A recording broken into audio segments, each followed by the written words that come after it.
Okay, so today we're going back to Rilke.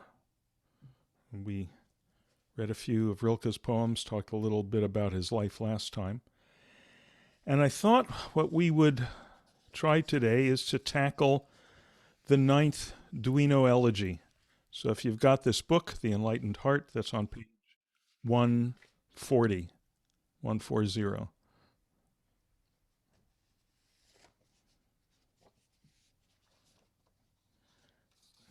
Now the Duino elegies, let me just say just a little bit about this. They're considered to be Rilke's, great work, his monumental work. There's 10 of them. Usually, an elegy is like a farewell. It's Yafa. Your hands up for something. What's up? I just was wondering, since there are quite a few people who weren't here last time, maybe do a quick recap of him. Mhm. Sure. Good. Thank you. Um, and let me empower you all to unmute yourselves when you have a question. Okay. Um, yeah, Rilke was this first word that comes to mind, the first words that come to mind, sensitive young man, uh, born in Prague in 1875. He's considered Austrian Bohemian. He wrote in German. He's considered really the just the great poet in the German language of the modern era of the 20th, 19th, 20th century. Um, lived to the age of about 50, 1875 to I think 1926. Basically, did a lot of, had an unhappy family life. His parents put him in military school.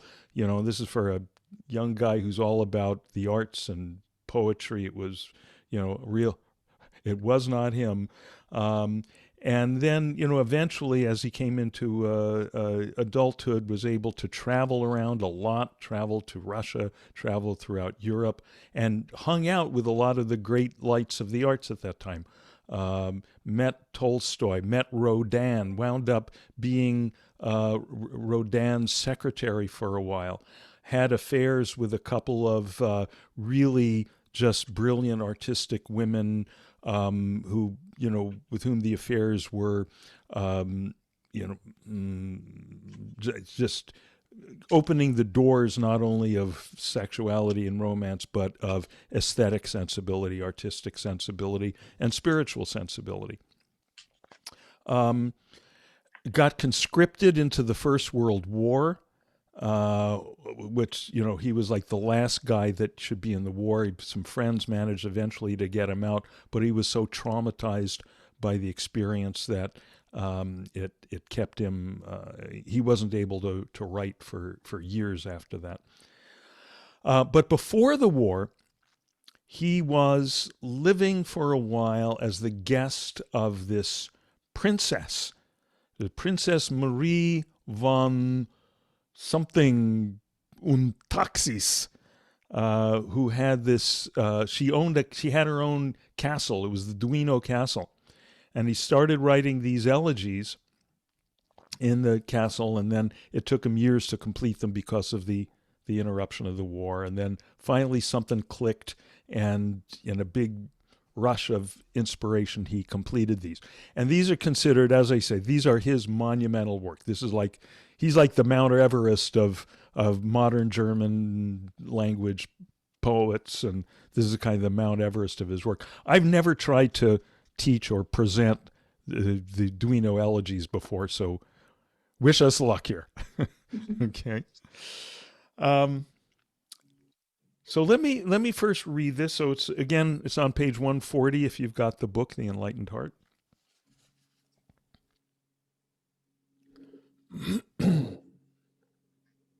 Oh, and there's one or two mentions of angels here. Let me mention that angels are a recurring theme in the Duino elegies.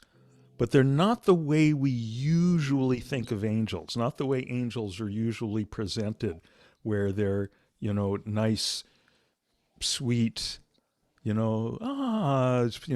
more angels in the Christmas display kind of angels.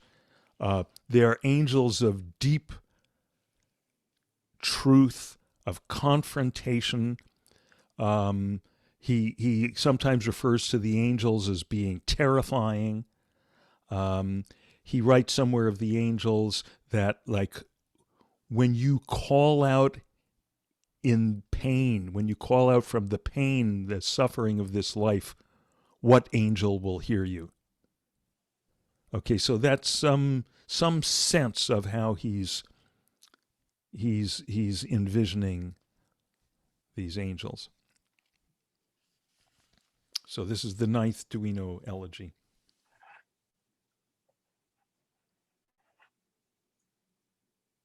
And I'll just mention in the first line, we have the phrase, this interval. And I think clearly this interval means this human life. So now I'm going to just be quiet and read. But that's kind of fundamental. This is like, what is this human life about? We're here for this interval between birth and death. What is it? What's it about? What's it for? Okay. Why, if this interval of being can be spent serenely in the form of a laurel, slightly darker than all other green, with tiny waves on the edges of every leaf, like the smile of a breeze, why then have to be human, and escaping from fate, keep longing for fate? Oh, not because happiness exists, that too-hasty profit snatched from approaching loss, not out of curiosity, not as practice for the heart, which would exist in the laurel too, but because truly being here is so much, because everything here apparently needs us. Hold on one second.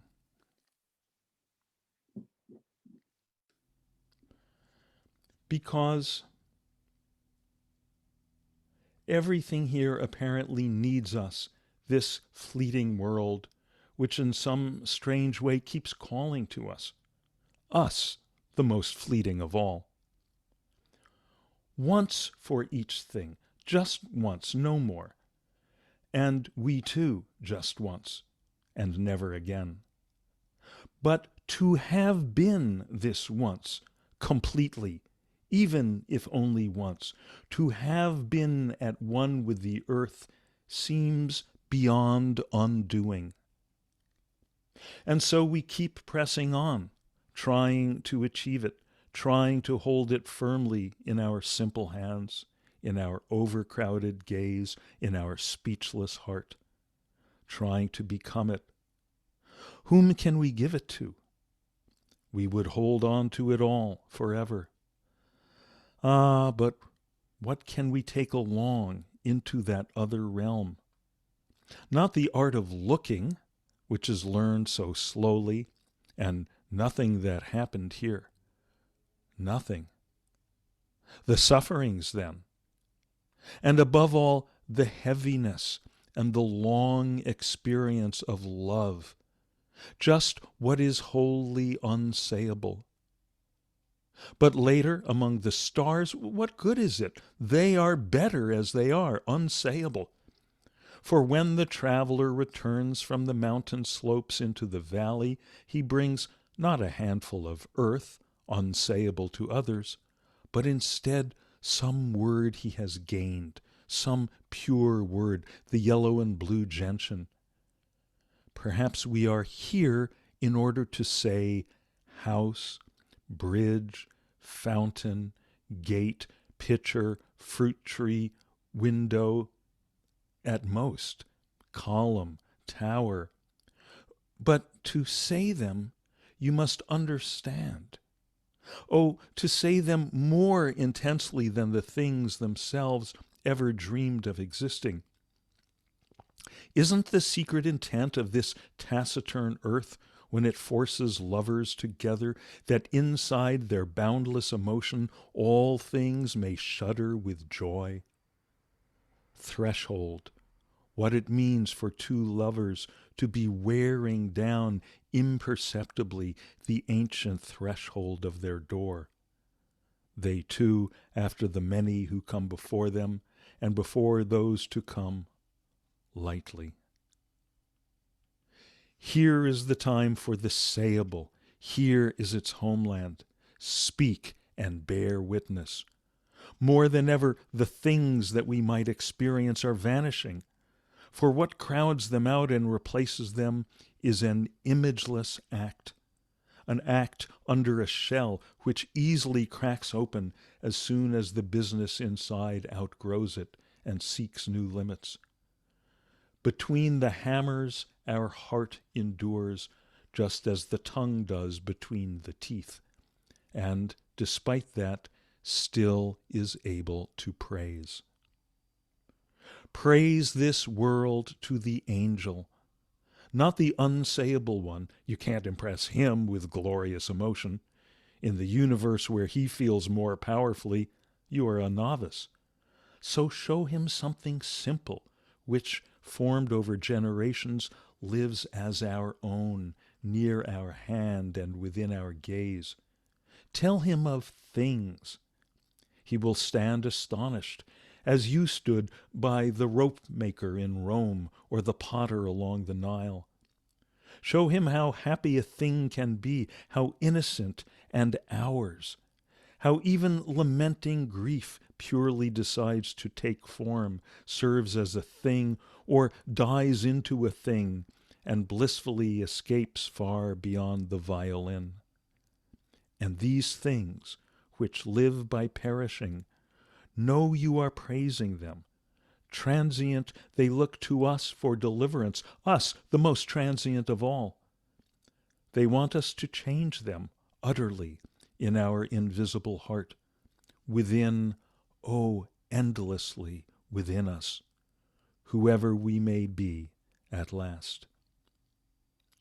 Earth, isn't this what you want, to arise within us, invisible? Isn't it your dream to be wholly invisible some day? O earth, invisible, what, if not transformation, is your urgent command? Earth, my dearest, I will. Oh, believe me, you no longer need your springtimes to win me over. One of them, even one, is already too much for my blood. Unspeakably, I have belonged to you from the first. You were always right, and your holiest inspiration is our intimate companion, death.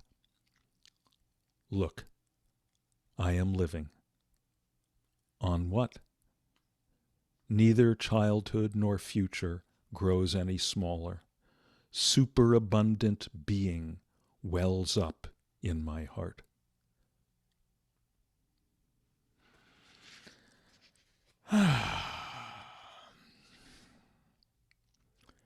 Okay.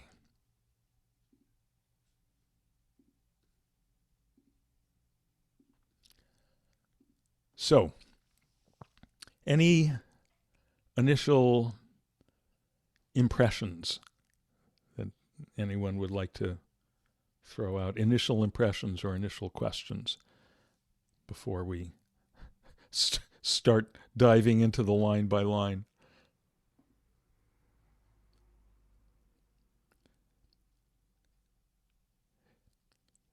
It's big, challenging stuff, right? It is in fact monumental. Certainly would not have done this at the beginning of our series. We'll see how we do with it today. Okay. Need more coffee for this.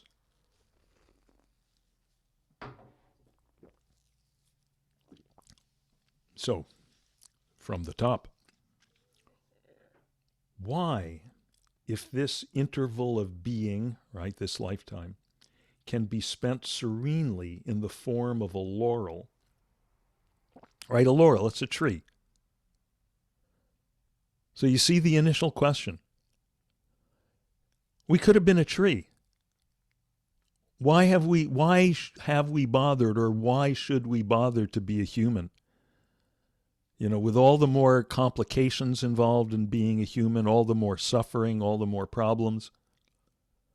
What justifies, we could say, what justifies this human existence? Why will nature bother to evolve humans? Why would we choose, if we have any choice, to incarnate as a human rather than a simple tree? Why, if this interval of being can be spent serenely in the form of a laurel, right? If we were trees, we'd all be perfectly serene. The form of a laurel, slightly darker than all the other green, right? So even as a tree, you get some individuality. You get to maybe be darker than the others. With tiny waves on the edges of every leaf, like the smile of a breeze. You get the beautiful delicacy of that, Yeah, right? smile. Someone else, a lesser poet, would just say, okay, tree, right? But this guy's looking at trees. I used to tell my English students all the time, you have to see it before you can write it, right? You don't just start putting words together. You have to see what's in front of you, or even if imagine it in your head, but see it clearly and then describe what you're seeing. So to be a tree is not to be an inert object, right? It has this lovely, delicate life, the smiling around the edges of the leaves. Why then have to be human and, escaping from fate, keep longing for fate? So I would understand fate as I think we can take this like karma, right? In other words, the complicatedness of life. The complicatedness of life, right? In other words, why, when we had the option to escape from all that karma and just be a tree, why do we keep longing for fate?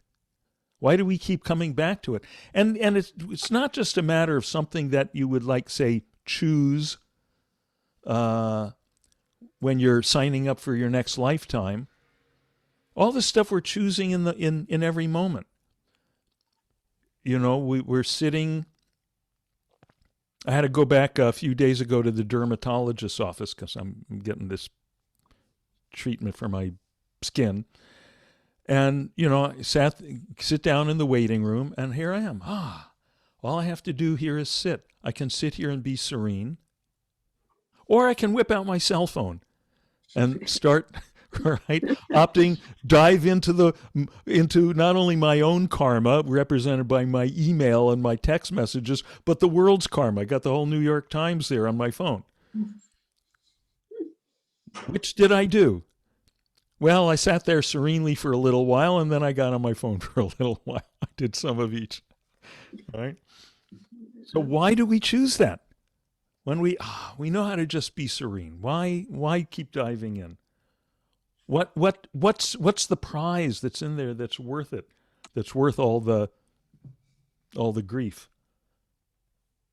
right? And of course, the obvious answer would be, well, happiness. Right? If you get some things to go right, you have some wonderful family, you have some wonderful achievements, you have some travel, see wonderful places, and it makes you happy. That's the easy answer. That's the obvious answer. But look what he says about that. Oh, not because happiness exists, that too-hasty prophet snatched from approaching loss. Isn't that an interesting way to talk about happiness? The too-hasty prophet snatched from approaching loss. Right? We're all hasty. We're all ready to, as soon as possible, get to, here's the part where it makes me happy. Here's okay, I'm watching this movie and this sad thing happens and this, but now this happy. Or maybe the movie's all sad, but I go, aesthetically, it's just wonderful. It's a wonderful, it's Romeo and Juliet. Everyone dies, but they die so beautifully. And there's the happiness for me. Right? We're looking for the payoff. We're looking for the bottom line as regular garden variety human happiness. What's wrong with that? What's wrong with that? Well, as he says, it's the too-hasty prophet snatched from approaching loss. Right? Happiness that depends on certain things working out a certain way, like you got to see a terrific movie, then that's always going to, then you're always going to be at the mercy of, yeah, but the next movie we go to sucks. We're happy because everything's going nicely with our family, but then, when terrible problems beset our family, do we lose our happiness? Right? Happiness that depends on, happiness that is conditional, that depends on the ducks of our karma, the ducks of activity and conditions being lined up a certain way, is by its nature doomed because of the second law of thermodynamics, actually, because within a closed system, in which the universe is a closed system according to physics, chaos increases over time. Things fall apart. And of course, we do everything we can to keep our family safe, get our movie recommendations, go to the nicest ones, keep our relationships happy and healthy, but inevitably things fall apart. It's the nature of the world. So if our happiness depends, and if we say, well, that's the point of human life, we get some happiness, that kind of happiness, well, wait 5 minutes, you're going to have a different idea of it when things change. So, not because of happiness. What else could there be? Not out of curiosity. Not as practice for the heart which would exist in the laurel too. That's interesting. A lot of people would argue, well, but wait a minute, the human heart, experiences all these emotions and so forth that a tree can't. But I think he's using the word heart in the deeper sense, actually in the way that most spiritual teachers, most enlightenment teachers, when they talk about the heart, they're not talking about emotions, which are still at a fairly, they're still at the level of our activity, still at the level of change. But talking about what is the heart of our being, right? The core. We have all those words in the Latinate languages, right? Cor, in French, cœur, corazón in Spanish, right? All the words for the heart are cognate with the English word core, C-O-R-E, right? The centrality, what is that most central to our being? It's our beingness, and that the laurel tree has that, is that, as much as a human being. That's what the Buddha said upon awakening. How wonderful, how wonderful. All things are enlightened just as they are. Not just all people, all things. So laurel trees are included. So not out of curiosity, not as practice for the heart, which would exist in the laurel too. So having eliminated some of the wrong answers, now we're ready to take a stab at hopefully a right or a righter, a truer answer. But because truly being here is so much, because everything here apparently needs us, this fleeting world which in some strange way keeps calling to us. All right. Now notice there's no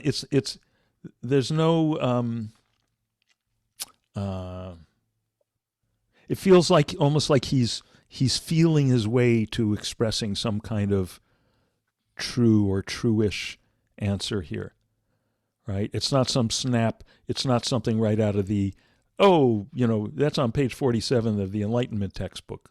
Page 39 of the Bhagavad Gita, you'll find out why we're here. You can find answers like that in all the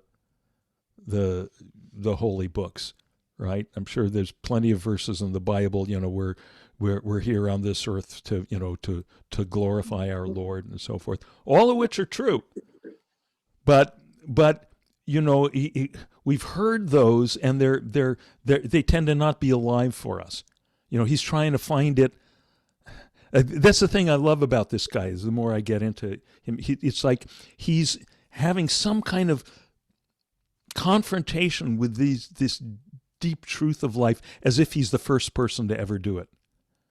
Without being so that it's fresh, without relying on any secondhand phrases. So we're kind of feeling our way into why the hell are we even here in human life? Because everything here apparently needs us. This fleeting world, which in some strange way keeps calling to us, the most fleeting of all. There's strangeness, there's paradox to it. All this fleeting, everything, as we were just discussing, everything is fleeting, everything's ephemeral, everything passes away. It's all subject to the second law of thermodynamics, and us most of all. And yet somehow in this interval of being, there's something, some still undefined, because it's still early in the poem, still undefined way in which somehow the stuff is calling to us, needs us to do something for it. But what? Us, the most fleeting of all. Once for each thing, just once, no more. Right? Everything's happens only once. Sometimes it strikes me when I'm let's say in a restaurant, back when we had restaurants, I'll look around, I'll see the group of people, I'll say, this is the first and last time in the history of the universe, probably, that this group of people will be together in a room. Mm-hmm. And every moment is like that in its way. That's one where we can see it. You will never again hear the ninth Duino Elegy for the first time ever again, right? And the combination, everything, whatever, is digesting in your stomach right now, or whatever is in the back of your mind about what you're going to do next, however what the temperature in the room where you're sitting, this whole combination, this moment is unique in the history of the universe.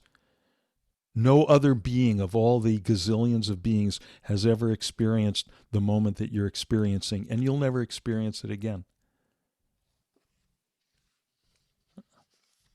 Right? We should at least probably acknowledge that. Right? And so here, Rilke acknowledges that. Once for each thing, just once, no more. And we too just once, and never again. Some of us feel pretty deep connection to Hindu tradition and Buddhist tradition that assumes that we have a long line of lifetimes. But maybe it's if you've not been thinking that way. If you've been I always think it's good to take the opposite assumption and play with that, opposite to whatever your assumption's been. So if you've been assuming one lifetime, try on the other assumption. What if this is just one in a long string? Try that on, see what that feels like. And if you've been doing the many lifetimes thing, what if this is it? What if this is it? Maggie, my late first wife, used to say this a lot to me and to other people. I hope you're having a good time, because this is it.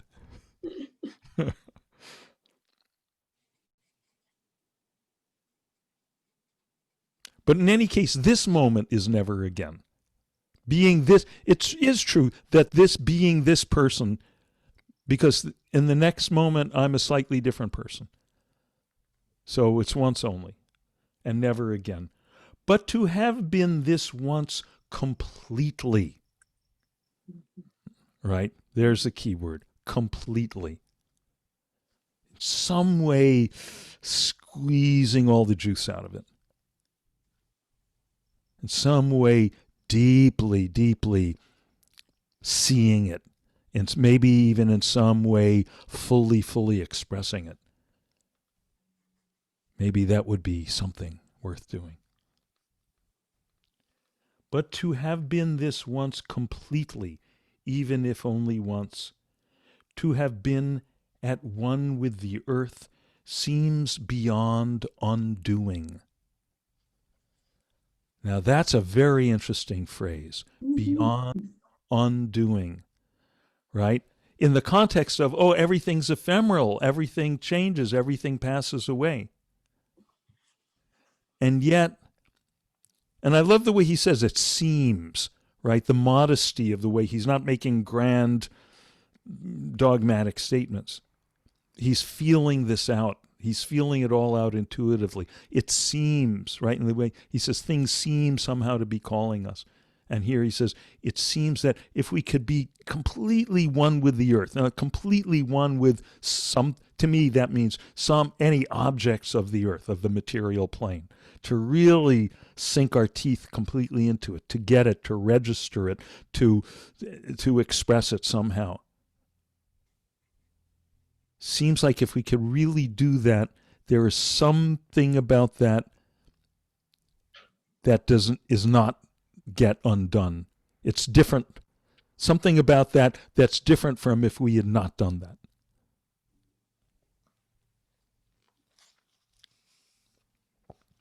And so we keep pressing on, trying to achieve it, trying to hold it firmly in our simple hands, in our overcrowded gaze, in our speechless heart, right? Our overcrowded, if we really have our eyes open, there's so much. Our gaze is just overcrowded. It's overwhelming. Our speechless heart, if our heart is really open to any, this reminds me of a line in Song of Myself where Walt Whitman says, to touch another human being is about as much as I can stand. If you're really open to just the miracle of, wow, existence, and here is this human being, and this thing's here is this microphone, completely mind-blowing. Our overcrowded gaze, our speechless heart, trying to become it. Right, as he had said in the previous stanza, to have been at one with the earth. So to be at one with these things of the earth, right, trying to become it. Whom can we give it to? There's another question. If we can accomplish that, then what do we do with it? How do we share it? With whom do we share it? Whom can we give it to? We would hold on to it all forever. But what can we take along into that other realm? Okay. What can we take along into that other realm? So here I have to think that other realm means once we leave the earth plane, once we go beyond this, line of time and space, once we go into the realm of the angels or something. What can we take along into that other realm? Not the art of looking, which is learned so slowly. Right? We were just talking about that. We were just saying, how Whitman would experience just the touch of another human being. But most of us don't experience that. Most of us, okay, someone taps you on the shoulder, that's nice. We don't go, oh my God, that's it. Right? Most of us have not fully gotten our eyes opened so that we have the overcrowded gaze that Rilke has, right? Because, as he says, the art of looking is learned so slowly. But in any case, he says, we can't take that into the other realm. And nothing that happened here. Nothing. The sufferings, then. And above all, the heaviness and the long experience of love. Just what is wholly unsayable. Right? Just what is wholly, and that's wholly, W-H-O-L-L-Y, completely. Just what is wholly unsayable. So what can we take with us? Can't say it. We can only take what's unsayable. We can't take anything sayable, anything finite,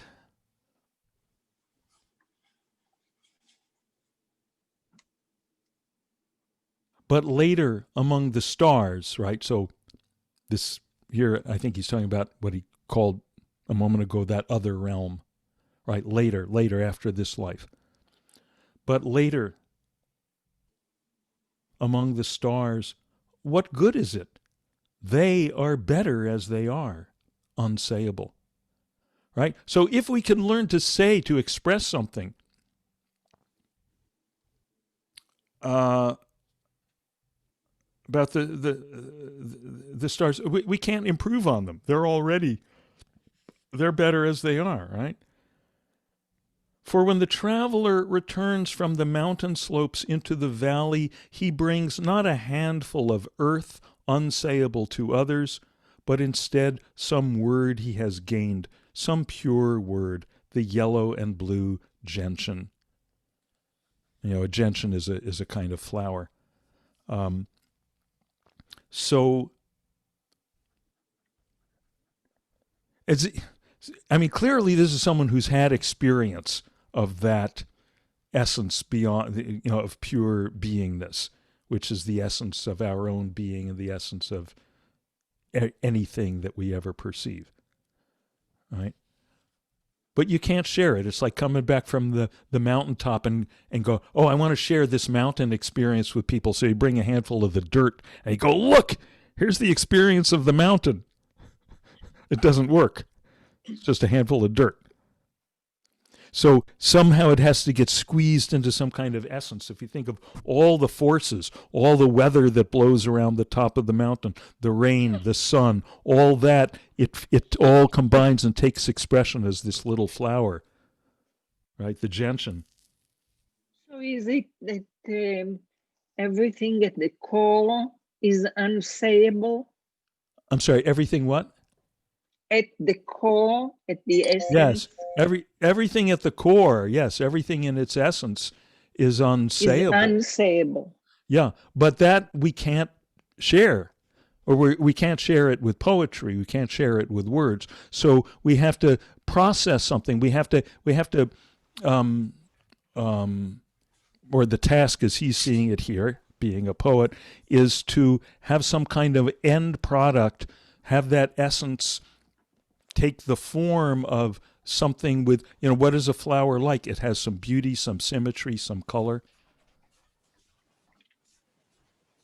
So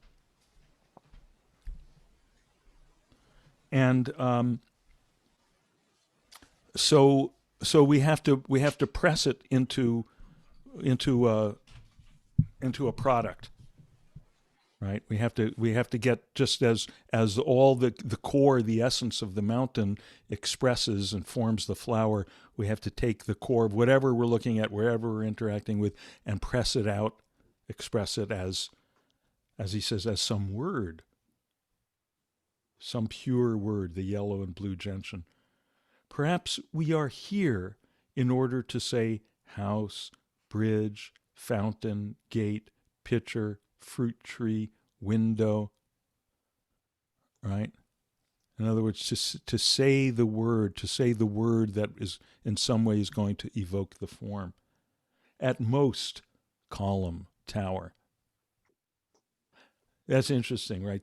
The first few things that he says, they're very everyday objects from his experience. And columns and towers are bigger, right? That's at most, that's as far as we go, right? Don't try to make grand statements about the universe. But to say them, you must understand. Oh, to say them more intensely than the things themselves ever dreamed of existing. Right? Otherwise, why bother? Unless we can somehow pull it into some intense, essentialized, intensified form. And then, offer that up as a poem, as a painting, as a piece of music, something.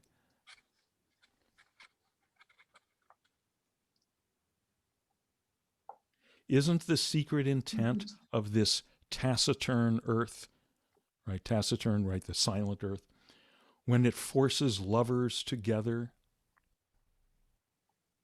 That's interesting. This idea that the earth forces lovers together. We think of lovers as, joyously signing up, volunteering, to choosing to be together. But this is kind of from a bigger view. Think of all the karmic forces that have lined up so that, out of 7 billion people, these two people wind up together. It's as if the whole earth, it's as if all the mechanics of karma, for me to wind up here with Yafa, there had to be the pogroms had to be happening in Russia so that my ancestors would emigrate, right? And, 100,000 other circumstances like that.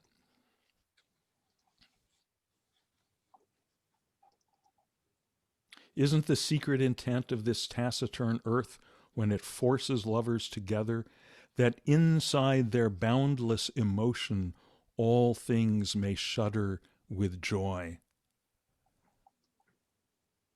So I think here he's making a parallel. Right up to now, he's been talking about the artist, right? Whether the poet or other kind of artist. How do we find a purpose in this human life in terms of making art? And then here it is in terms of making love, in terms of personal relationship, the same kind of intensification, right? That it's as if all those forces of the earth find some greater fulfillment, some greater culmination of themselves by expressing themselves as these two people who then are going to be together. That inside their boundless emotion all things may shudder with joy. Threshold.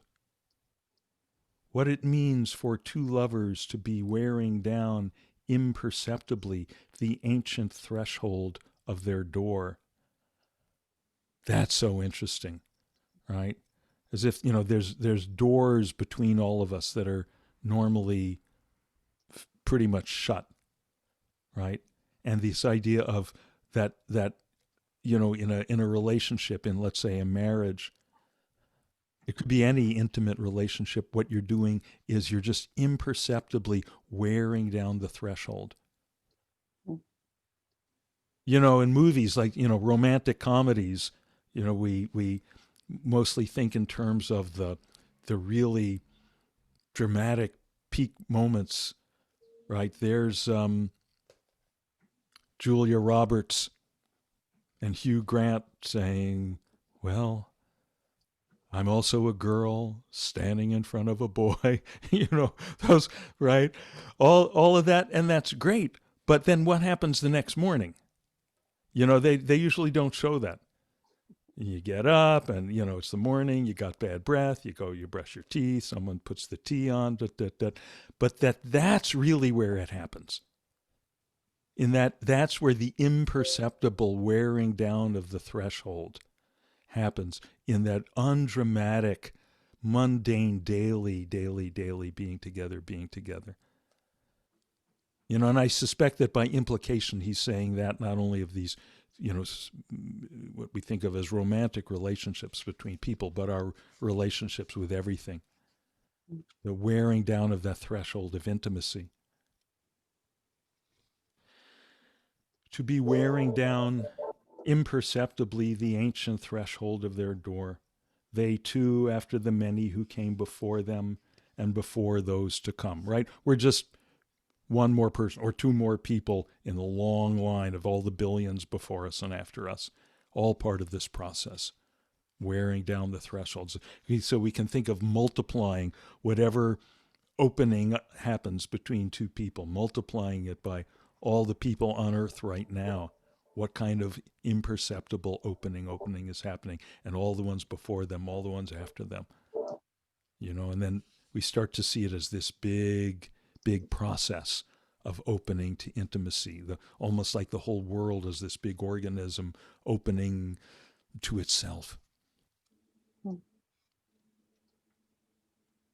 Here is the time for the sayable. Here is its homeland. Aha!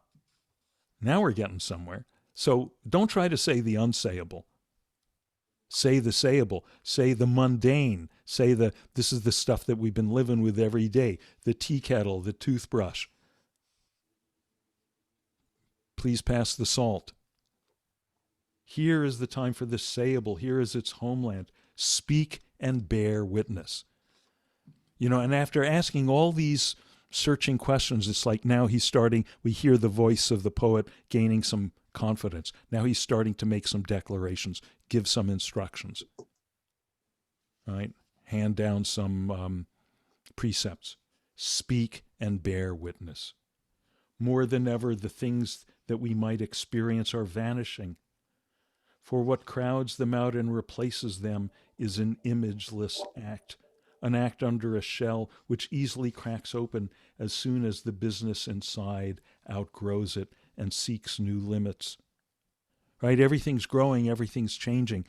You say, oh, but it's just this teapot. I use that teapot every day. I say, one day that teapot breaks. It's gone forever. But maybe we can immortalize the experience of it in a poem, in a painting, in our love for it. Mundane, everyday, unspectacular love for it. Between the hammers, our heart endures. Wow, that's heavy, right? It's like we're getting hammered. Our heart is being hammered by all that change, everything changing, everything passing away, everything we love is taken away. Between the hammers, our heart endures, just as our tongue does between the teeth. How brilliant to see the parallel of those two images, right? And then to make it, okay, and what is our tongue doing between the teeth? Speaking, right? Speak and bear witness. We're the witnesses to the laws of thermodynamics, everything being constantly born and destroyed. Our heart's getting hammered by the hammers, our tongue's getting hammered by the teeth, but we can use it to somehow express the whole thing. Praise this world to the angel, not the unsayable one. Right? So again, now he's continuing to make declarations, telling us what to do. When you go up into the angel realm, however you see that, whether it's after death or whether it's right here, as you go into the transcendent, praise this world to the angel, not the unsayable one. This is what we can do. This is our assignment, to bear witness to the homely world, to the material plane, to express the material. What's that thing they say in political activism? Speak truth to power, right? So our assignment here is speak the mundane to the celestial. Praise this world to the angel, not the unsayable one. You can't impress him with glorious emotion. In the universe where he feels more powerfully, you are a novice.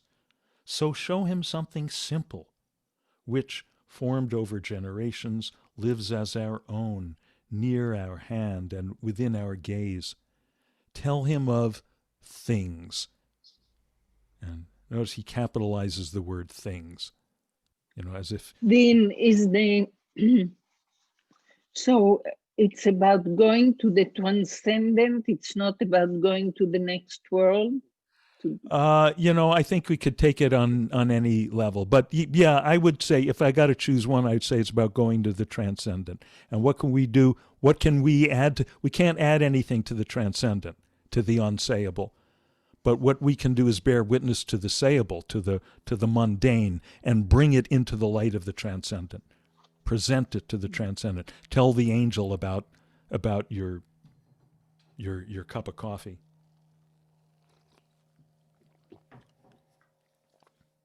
Show him something simple which, formed over generations, lives as our own, near our hand and within our gaze. Tell him of things, capital T, which to me that capital T brings out the dignity, the in a sense the divinity of the ordinary. Tell him of things. He will stand astonished, as you stood by the rope maker in Rome or the potter along the Nile. Show him how happy a thing can be, how innocent and ours, right? How innocent and ours, how completely it can belong to us, and what's the specialness of that relationship.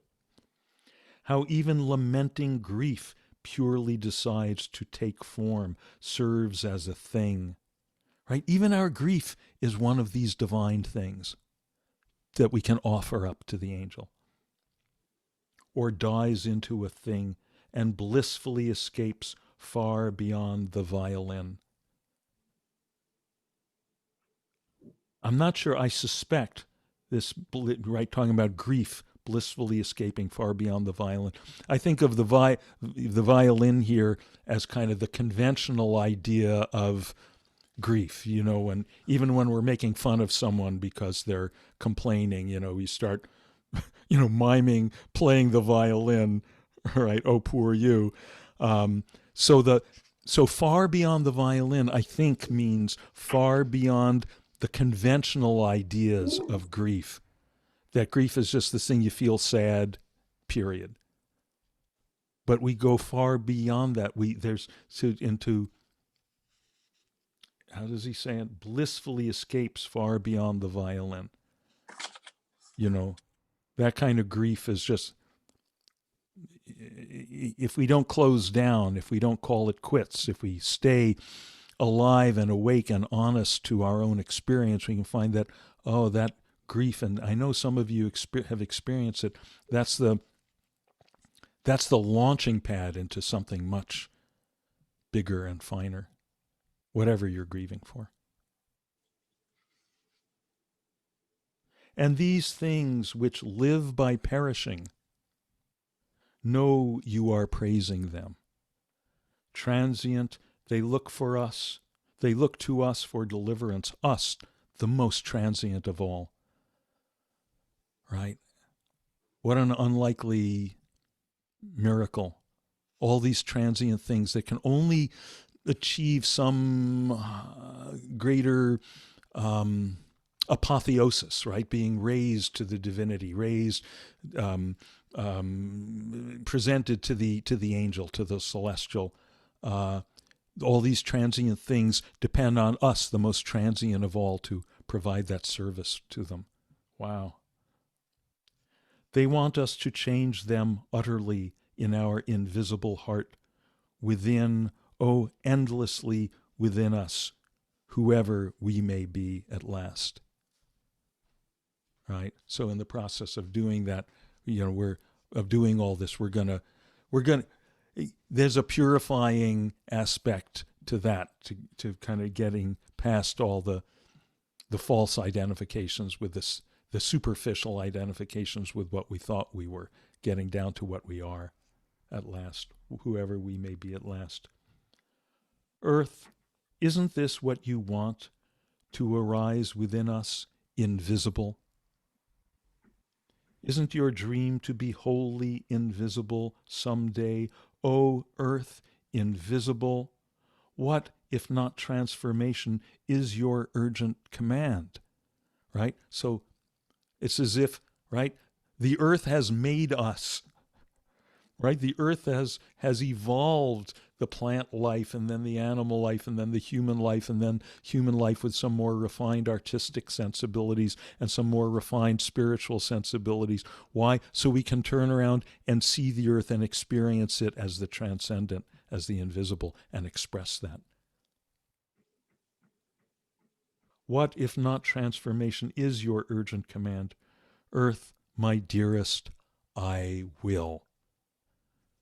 Right? So he's just spent a couple of pages going, okay, why are we here? No, it's not this, it's not this. Okay, it's this is what, and now we're going into like the finale of the thing. Okay, it's been your mission, should you decide to accept it, saying, okay, I accept it.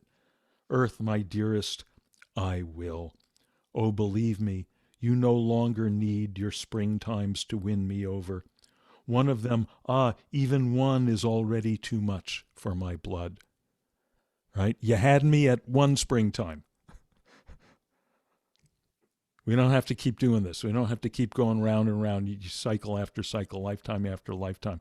Just one of them if we're paying deep enough attention, if we're really seeing what it is. That's very much in the spirit of Whitman, just to touch another human being. It's more than I can stand. Just as to have one springtime is overwhelming. Too much, already too much for my blood. Unspeakably I have belonged to you from the first.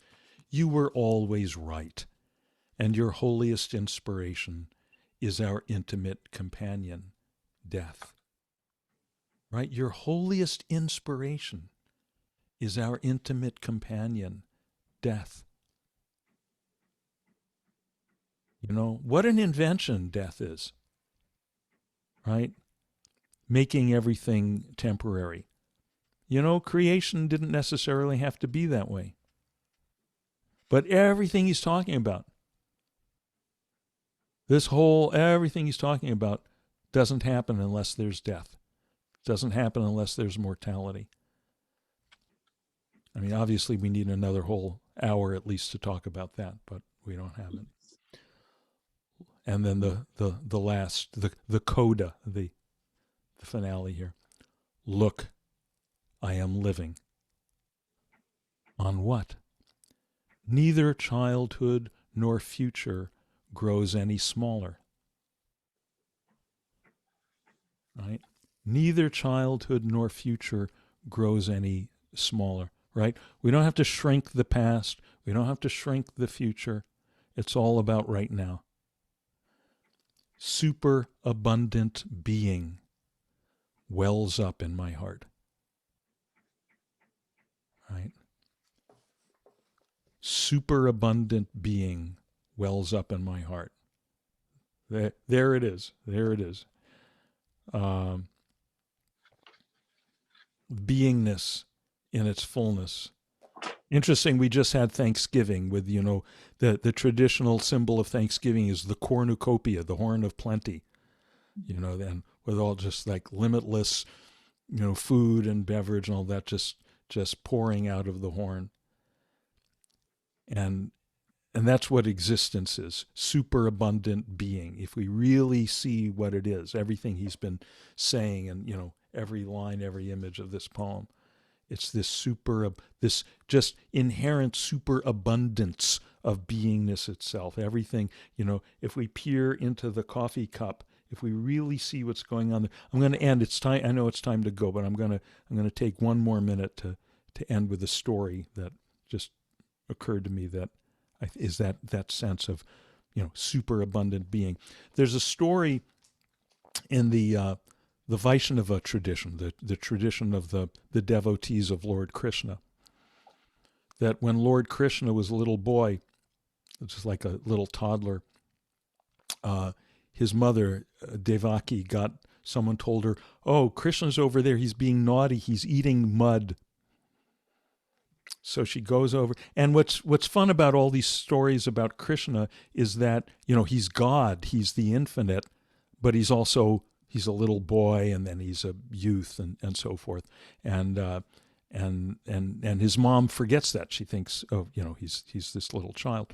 So she goes, oh, naughty Krishna, let me open your mouth. She pulls his mouth open to pull the mud out, and she peers into his mouth the way I was just peering into the coffee cup. And what she sees is the cosmos. Right? She sees the entire universe. She sees the past, the present, the future, all the planets, all the galaxies, cosmic creation, maintenance, destruction.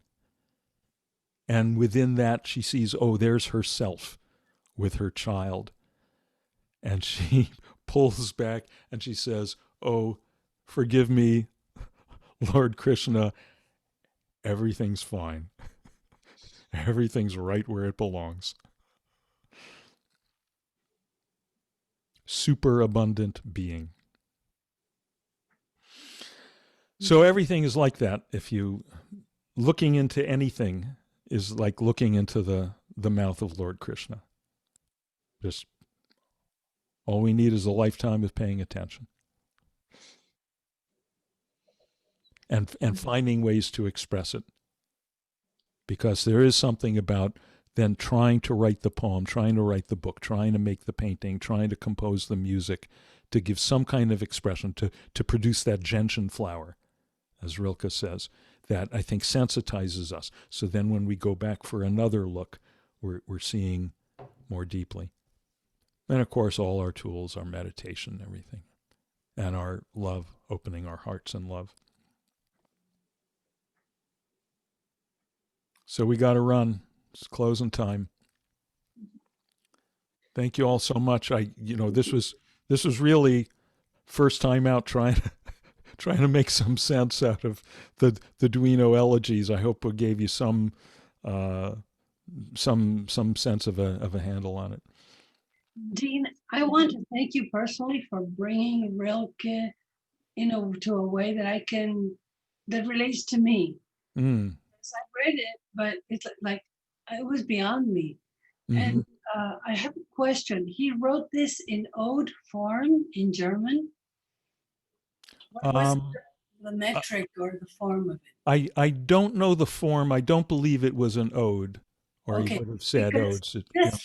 What we get through translation is just the thoughts. Yeah. And that's like, blah, again, it blew my mind. Yeah. So I can now understand the people that can read it in German. It must be. Yeah, there is a saying: poetry is that which gets lost in the translation. Exactly. That's why I want to thank you for at least getting what we can get through in the English form. Oh yeah, no, thank you. And my thanks to Stephen Mitchell, the translator here. I mentioned last time that people who. I'm told that people who read other translations of Rilke other than Mitchell's keep being disappointed and returning the books to the bookseller. Yeah, I couldn't understand it before. Yeah, and Mitchell is just so brilliant, and he's such a brilliant scholar and a sensitive poet in his own right, and just a real lifelong spiritual practitioner. So he can, to translate this stuff, you have to have spiritual understanding. You've got to have Dharma insight, or it's going to, you're going to miss it. It's going to make no sense. What came to me is that reading this, especially in this moment, where we are so restricted in many ways, and we are forced to go inside, to have the luxury of having this happening with all of us. Yeah. I'm really thankful for it. Yeah. Good. No, me too. And thank you all for showing up to this poetry series, which has forced me to, to read Rilke, and to this is my pressing out the gentian flower. What did you read last time? I have to go back. You know what? I can't remember, but it's posted. It's on my YouTube channel. How do you get onto your YouTube? We'll talk separately about that. Okay, thank you. Judy. Yeah. But it's easy. Okay, thank you all. And next week, on to something else. I have no idea what. Oh, God bless you. God bless you. Enjoy being.